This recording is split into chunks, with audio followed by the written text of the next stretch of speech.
Welcome to Otakin with Dave, coming to you from his palatial fortress in Sin City, where what happens in Vegas is talked about everywhere. Put your hands together for the pastor of positivity whose glass is always at least half full. Here's Dave. Hey, how we doing out there? I hope you are doing great. I am top shelf. It's a Friday. I don't usually say stuff like that to time stamp these, but I love Fridays. And I got that Friday feeling. So giddy up. Today we're going to talk about progress.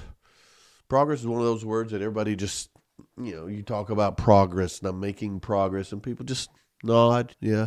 The neighborhood, the job, the golf game, whatever it is. You know what? I'm making progress. And we just, yeah, okay, yeah. But see, a lot of times with progress, we confuse that with, progress gets confused with change or movement or activity. They're not the same thing. Change can lead to progress. Movement can lead to other things. But just because something has changed doesn't mean it's improved. That's why a lot of times we get activity confused with productivity. You can paint a room a different color. Okay. Yeah. But it's still the same. You maybe like that color better if it's something different. It's still the same room. You've done nothing but change the color. But building a life that you can breathe in, that sometimes is a sign of progress. At home, work, or play, it's important. Progress is important because it's moving forward. It's not necessarily the speed at which you're moving forward. It's that direction you're moving in and the intention behind it. At home, progress isn't a perfect house, a neat freak, a germaphobe, or whatever. It's not operating room safe. That doesn't mean you're not making progress. It's about fewer unresolved tensions, or maybe it's just clear communication. It's just a place that restores you instead of drains you. Okay, that's progress, and it's different for different people. And it's important to not get that confused. So at work, you've got a different thing. Progress, it's not busyness. I used to know a guy, drove me crazy. He was always busy. He was busier than anybody else, but he didn't ever get anything done. Absolutely nothing. I know 2 or 3 people like this. The busyness is the main thing. It's how it looks. It's how they feel. Excuse me. But that's not progress. Progress is more about clarity or momentum in the right direction. And the results of these things will compound and lead to progress. It's important because if it doesn't bring clarity or momentum or that moving in the right direction, it's not how fast you get there, it's that you're moving in the right direction. And then it plays the same way. It's not necessarily about doing more. It's not about playing more golf. It's not about like surfing more or swimming more. It's enjoying the activity more. That's what the play is for. Enjoyment. And doing it without guilt or exhaustion or all these other things that take away from it. Homework and play. That's what we're talking about today. Progress at home, work, and play. And why does that matter? Why does progress matter? A lot of times because progress creates hope. Hope it's not emotional. It's not drama. Hope can be very mechanical. And so progress creates hope. When something's moving forward, even slowly, your mind, it can relax. The anxiety portion is going to relax, and the thrill, just getting a little better.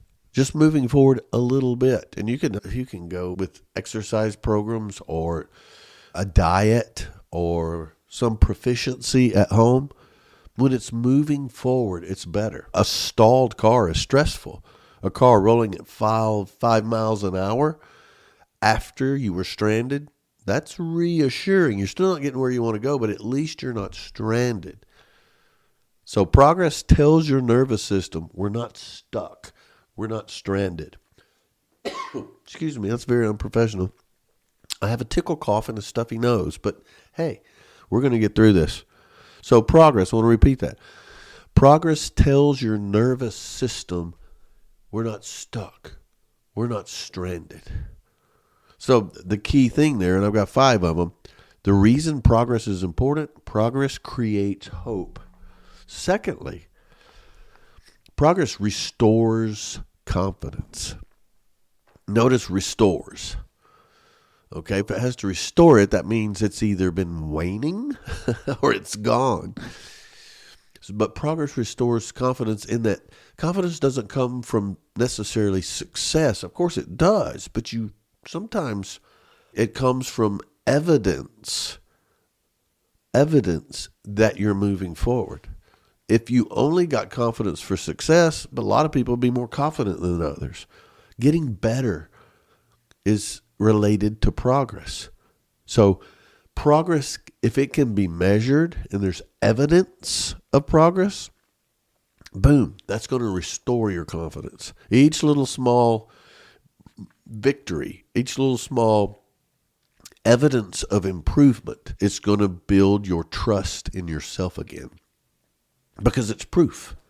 And confidence is built like interest, compounding daily, not like lightning.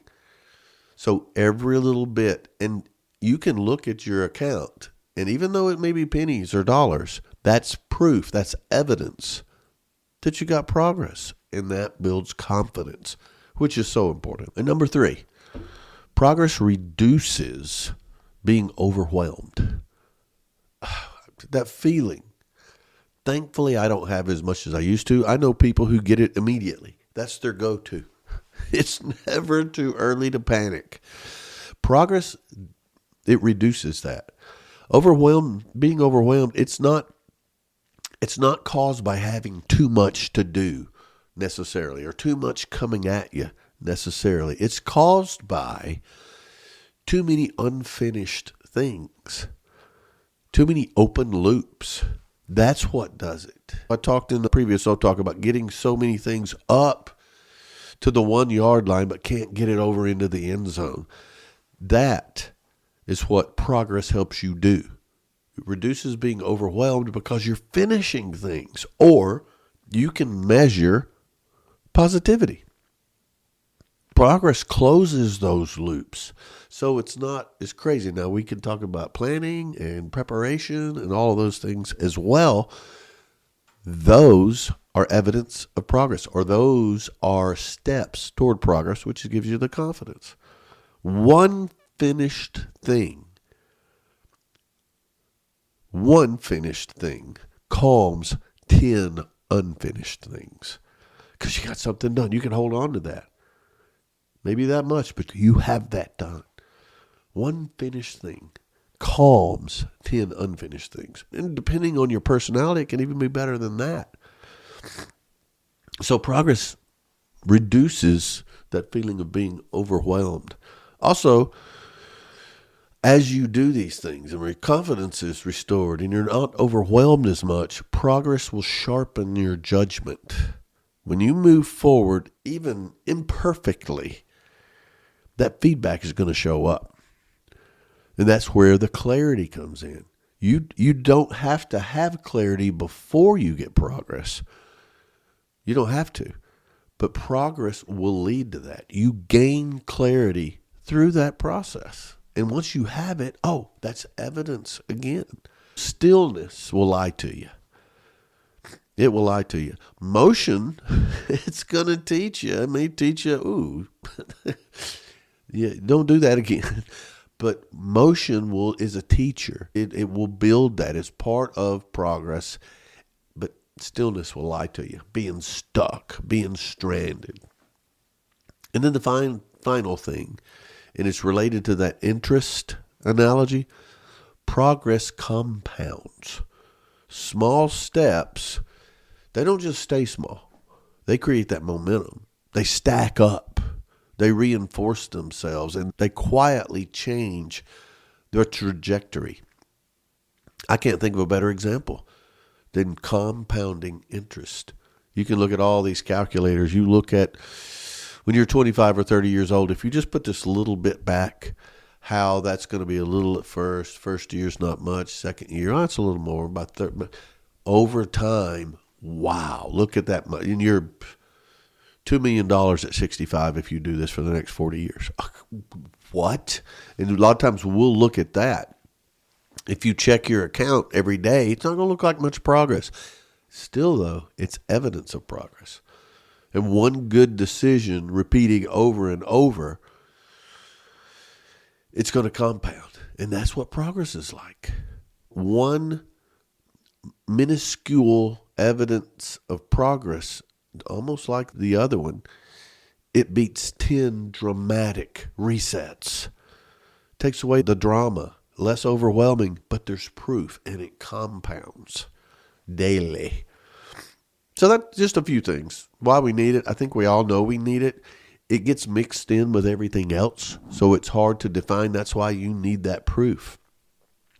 But also, I want to talk about progress as it relates to our concept of freedom, control, or resolve. So progress through that lens. Let's talk about freedom first. Progress gives you options. Progress gives you options. Again, freedom is not doing what you want when you want. Freedom gives you the ability to choose based on your life, what you want, the control that you have. It gives you the ability to choose. So progress gives you more options because you're moving in a direction that you've chosen, whereas this stagnation, and we'll talk more about that, but just sitting still, comfort zones, that takes your options away because you're not moving forward. Freedom isn't unlimited choices by any means, but it's the ability to make those choices and move without panic. And that's important. And progress gives you more freedom. Anything that gives you more freedom, when you know how to handle it. I put Dave down. I love that. One for me. Okay, so progress, and as it relates to control, progress, it restores. It restores. It makes you feel like you're moving in ever so slightly sometimes, but in the right direction. We're not talking about the outcome. This is not win or lose. It's moving in the right direction. And where control comes in, you control the direction. That's part of it. Progress is saying, hey, I might not know exactly where this goes, but I'm choosing the next step, and it's this one. Because I have the freedom to choose it. But the control says, boom, here's where I'm going. So many quotes around this. I don't know what's at the top of the stairs. I'll just take it one step at a time. Sometimes you got to hold on to the guardrails. But that's what it is. So that's how control reaches in. And then resolve as it relates to progress. Progress requires staying when the novelty wears off. Staying the course when the novelty wears off. Because new things, oh, this is great. You get caught up in the hype or the emotion or the newness or the change. And, oh, this is really good. Oh, look at this. I'm not only doing better, I like it. When that novelty wears off and you have resolve, when it's not as fun anymore, not as bright, it's not as sexy, resolve is what's going to make you take that next step. It's choosing to continue. And for God's sake, never quit. Once that excitement dies, think about relationships. When you first get together, it's all exciting and it's wonderful, wonderful. And then you get used to each other. And before long, you're burping in front of each other. Or, you may not be getting the door for her. Or you may not, I don't care where we go. Or let's just not go anywhere. Or when's the last time we did that? That's because the newness wears off. It's status quo. It's not progress at that point. But resolve is, remember, it's choosing to continue over quitting. Okay, you go back. Control gives you the direction. The resolve says, I'm going to keep going. Control says which direction you go in, and the freedom comes back to, it's my choice to do this. The resolve is going to drive it. So progress isn't always heroic. No, it's not when the shine wears off, it's not as sexy as it was. So it's not some heroic thing. You know what progress is? When you talk about resolve, it's stubborn. Oh, that was never a compliment growing up. Being stubborn wasn't something you wanted to be called. When you're talking about yourself and getting better and making progress, being stubborn and having that resolve, it's going to make all the difference in the world. So also, I usually like to cover, okay, that's what it does. That's how it relates homework and play. However, there's some negative things. If you're not interested in all that progress, there's some very negative things that a lack of progress can impact your life. One, and this is so common, I think at some point we all go through this, and some people never get out of it, but you confuse comfort with safety. Stillness, doing the same thing, your comfort zone. Well, I do it this way because we've always done it. Yeah, I'm telling you. Stillness feels safe until you get past, until that safeness decays. Because it's not always going to be safe because you're not keeping up with something because you're comfortable and it feels safe, but that safeness is going to rot and not be safe for long. But because you've been in that comfort zone, you don't know how to go back and create that momentum again, to create that movement. And then you're running from something instead of to something. It's because you lost control, no direction. And then you have fewer choices, so that diminishes your freedom. That's how it ties together. Also, you'll become cynical. I see this. I've seen it in some good friends of mine. I've seen it myself at times, and it is an indicator. Meaning you're not as optimistic, you're cynical, you're skeptical. Nothing poisons optimism faster than doing nothing. Repeated inaction. Because you're just it was safe, it was comfortable. Now it's not as much more, and it doesn't gratify you. So now you feel less safe and you do nothing about it. You're a punching bag and you become cynical. That's a sad thing. Also, when you're cynical and this happens, it's going to lead you to giving someone else your control of your decisions. Yeah, you don't have control. And when you give someone else control, you've handed all of your control away. No progress leads to letting circumstances choose for you, which is the opposite of freedom. It's the opposite of control, and you've lost your resolve because of your inaction. Then you lose respect for yourself. You don't need this. You don't need success. You don't have to have success to necessarily respect yourself. However, you do need movement. You need something. You can't just sit there and stew in your own juices. You don't have to win, but you got to play. So that's what happens. Because if you don't, you'll lose respect for yourself. And then finally, when you don't try to make progress or you don't seek a direction and have resolve, your world shrinks. That stagnation, that being stuck, that being stalled, it changes your perspective. You look at things differently, opportunities, all of these things. And it narrows your choices. Also, ironically, you're going to lose patience. You're going to have less patience, and that makes you more irritable. Fewer people are going to be around you. You don't want to do anything. You're not willing to change, so your world shrinks. Wow. Dave, you're really motivating today. It's true. Come on. So, that's what happens if you do nothing. What happens with the right kind of progress?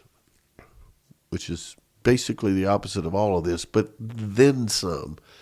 First of all, your energy increases instead of drains.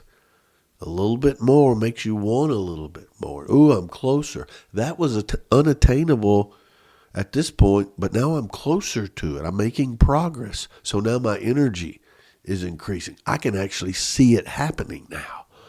Wow. And then every day, a little better. Every time, a little better. Every conversation.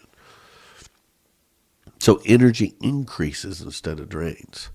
And then decision making, it becomes easier. Because you can see something is changing, something's making a difference. And I'll talk to that a little bit more in a few minutes. But that decision making becomes easier when you're moving. Because they're clearer. You have good, better, best choices. Instead of everything just looks unattainable. It's easier to choose now rather than just let circumstances take over. And then the thing is, when you do these things, when you're making progress, confidence that we talked about returns. However, if it's the right kind of progress, it doesn't come back with arrogance. It's not coming back with, hey, look at me. It's you have that energy. You're doing the things correctly now, and you see the tickets. You see the receipts. And so you get confidence instead of arrogance, which is what you lost with your inaction. And then momentum, it doesn't completely replace motivation or resolve. It's just easier. Your inertia, you're headed the right direction. You can feel some momentum and some progress. And it's not that you don't try as hard. It just comes easier. It's a lot easier. You're still motivated now, but your momentum is motivating you. It's like a self-fulfilling prophecy. And then finally, you don't even know it. You may not remember. It doesn't ring the doorbell, but peace shows up quietly. Yeah, I don't know exactly what it is, but man, I feel pretty good. I'm pretty excited. This is such a good day. And you may not be able to put your finger on exactly what it is. It's progress. It's not dramatic. It's peaceful. And see, part of this, we've got so much coming at us. Right now, I got 2 phones in my peripheral vision that are blowing up. And it could be notifications, it could be calls, it could be text. The only reason I glance is because it could be one of my kids. But we've got all this stuff. It's going crazy. And part of the overwhelming part of it, it can be a multitude of good things, but it's still overwhelming. And so there is power in having fewer choices. I heard this brought up recently, and it was pretty cool because they talked about shoe salesman. A shoe salesman. Pretty basic job, right? Do you need a college degree or a doctorate to do that? No, shoe salesman. Pretty much entry-level stuff, right? Well, this one guy was known. He was an unbelievably successful man on the shoe floor, shoe salesman. And they asked him what his secret, and they compared him. He sold more than anybody else in the store or anybody else where they managed the sale of shoes. And he had one trick. And it's women's shoes. Not that matters. Don't throw stuff at me. But his secret was, he said, just let me give you the scene. A woman comes in, wants some shoes, and she wants to try those on. And she tries them on. Okay, that's good. Okay, but let me try those as well. And she gets the other pair. Does the walk around, looks at them in the mirror. How do they feel? How do they look? How do they look from across the room or whatever? I've seen my daughter buy shoes. I remember one time we went, and I forget what kind of shoes she was buying, but she did the full catwalk and looked back and sideways and just everything. And the sales guy looked at me. He said, "Oh, she knows what she's doing." I said, "No, she knows what she wants." But his thing was, his secret to selling more shoes is when that woman had these 2 pair they're looking at, and wanted to say, can I see those as well? The shoe salesman would simply say, okay, which would you like me to take away? When he would bring the shoes over, now there's 3 pair, which would you like me to take away? Because he found the more choices they had, the least likely they were to actually buy a pair because they couldn't make their mind up. So he would only give them 2. More choices, that didn't create more freedom. It created paralysis. So think about it. Studies have consistently shown that limiting options increases decision making by up to 50%. It also reduces regret, but it speeds the action. All right, let's slow down just a second. Now, he did this, but let's forget shoes for a second and think about life. That's why it's important to separate the topics, separate the true decisions that need to be made, but also let's deselect some of the choices and prioritize.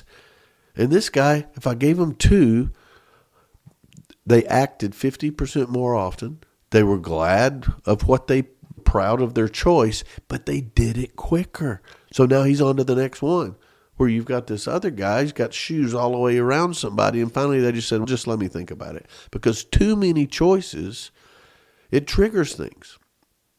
Anxiety, avoidance, second guessing yourself, the opposite of all this stuff, and it's drawn out. It's drawn out. So progress, which is our topic, it thrives on constraint. Fewer choices makes the choice easier, more obvious. I've prioritized along the way. These are the 2. Okay, I'll take that one. And if they're going to buy more than 1 pair of shoes when they get it down to 2, they might buy both. Too many choices triggers the bad side of things. Progress thrives on constraint. Yep. 2 paths, you're going to move forward.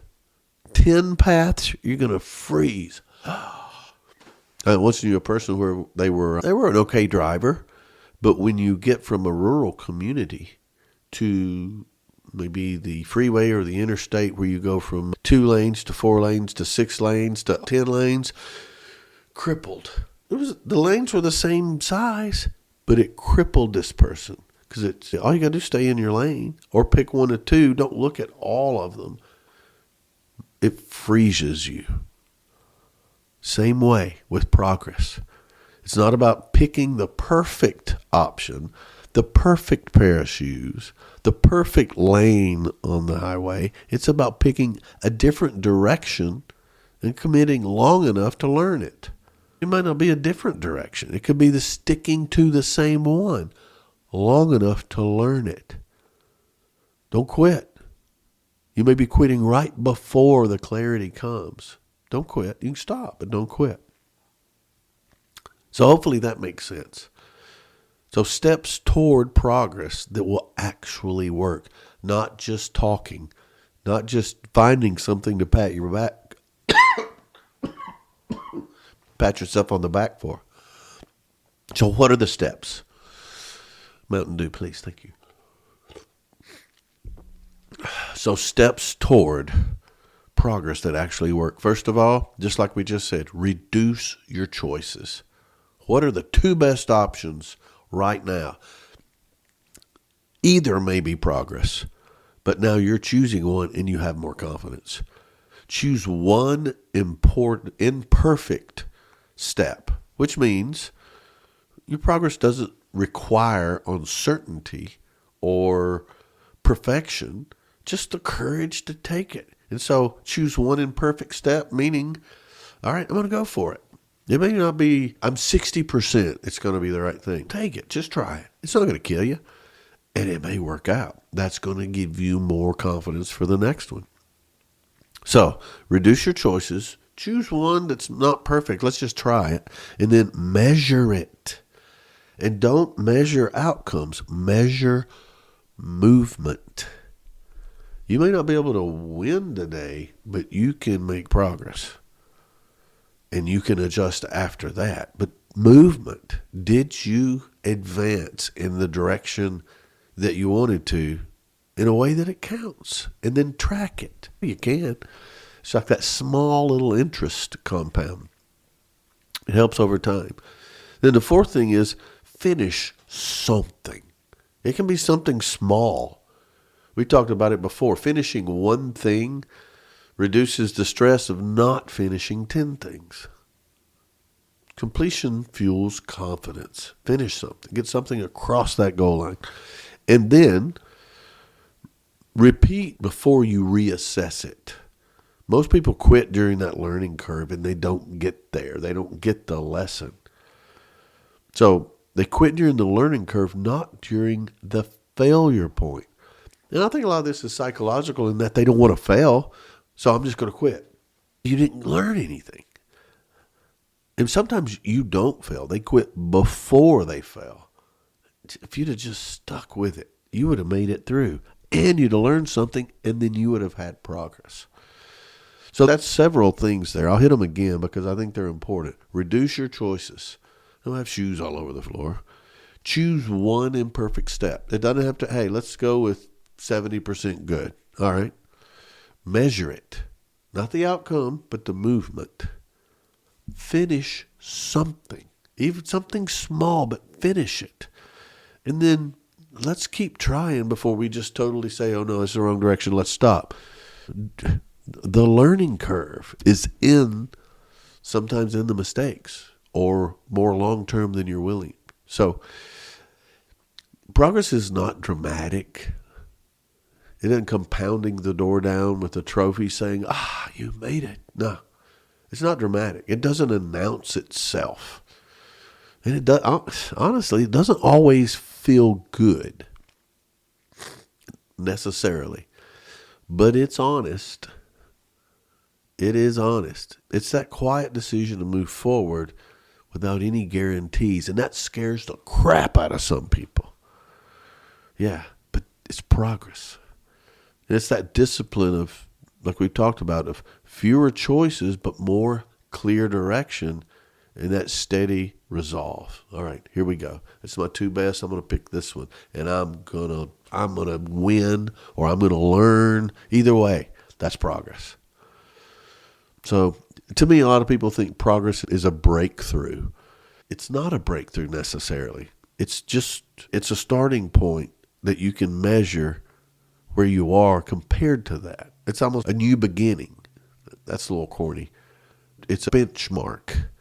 Okay, here's where I am. And you can look back. I'm not far, but I'm a little better. Or, wow, look how far I came. And progress doesn't come with certainty. A lot of people, you think they've got it all. Man, they really got their act together. No, they're just moving. They weren't sure. It worked out. So you don't need certainty, but you need a step. A step. I remember my son and I were in Maryland, and there was this monument to George Washington. It was a tower. Once you get to the top, you can see in every direction. It's really pretty cool. But there's tons of steps, and the steps were short. They're probably, 3 inches, but there were a lot of them. And you take one and you take the next, and you're spiraling the whole time. And then you get to a sign, and it says, okay, you're a fourth of the way there. It's, oh, my goodness. I got to do 4 times as much as I just did. And then there's another sign. You're 10 steps away from halfway. Oh, wow. And we got a little slower as we were going. It didn't say you're almost to the top. It said you're 10 steps away from halfway. So it's slow. Every little step was progress and letting you know, hey, I'm doing it. It's not, I wasn't certain how long it was going to take me. I wasn't certain if I was going to make it, but I was certain I'm going to take that next step. And we got there. Oh, we're so glad we did. We were so proud of ourselves. It's progress. So it doesn't, also, those were short steps. It didn't ask for take 3 steps at a time and you'll get there quicker. Because the thing is, it's not about getting there quicker. We're not talking about there. We're talking about the next step. It wasn't asking me to leap. It just said, be consistent. Walk consistently and something better will happen. Yeah, and we just stayed moving. Even slowly, even moving slowly, we got to the top and everything changed. We saw the city from a different perspective. There were plaques that were very interesting toward the top that we would have never known that. It paid off. Things changed. So if I were to round this up in just a few words, you're going to be proud of yourself, but that will come from your freedom, your control, and your resolve to not stop. Once you fail, if you fail, then you can reassess and decide, here are my choices. The freedom. Here's the direction, the control. And by God, I'm going to go for it. The resolve. So hopefully this helps, because progress is essential, but also it can be measured and it's easier. The more you do it, the easier it becomes. So I hope this is helpful. I appreciate it so much. 3 people asked for this in a different way than I've talked about it before. So hopefully this hit the mark. Hit me at david@otalks.com or david@otalks.com, or just, hey, check out the website. There's tons of stuff on there. I'll be updating the calendar soon through March, and you can see where I am or where I'm going to be, and hopefully we can hang out. But thanks for hanging out. Thanks for hanging on, and thanks for Talking with Dave. Giddy up. Hey there, are you having computer problems and can't get the help you need? Is there a language barrier or other obstacles that make you feel insignificant and unappreciated? We know just how you feel, and we are here to help. We are the Amish Tech Team. The Amish Tech Team is known for their work ethic, quality craftsmanship, and attention to detail. The Amish Tech Team will ride to your house, assess the situation, and leave you feeling good about the experience. Oh, Jedediah was just a lovely young man. He didn't fix my computer, but he built me a new desk, repaired my roof, and planted 2 rows of corn in the backyard. All of our technicians at the Amish Tech Team are English speaking, respect traditions, and know their way around a grist mill. Send a letter by mail or carrier pigeon today, and when we get it, we will hop in the first buggy available and head out to your place. And the first 10 requests will get a complimentary jar of sorghum or an Amish Tech Team horseshoe to use as a paperweight. It's a real horseshoe. You don't have to put up with services that put you on hold or talk funny. Contact the Amish Tech Team and we'll be right out as soon as we get your message, and get free of our chores and load up the buggy and travel to your place, depending on traffic and the weather and those dad-blame motorized vehicles and all those bright lights and shiny signs that keep distracting the horse and tempting the young.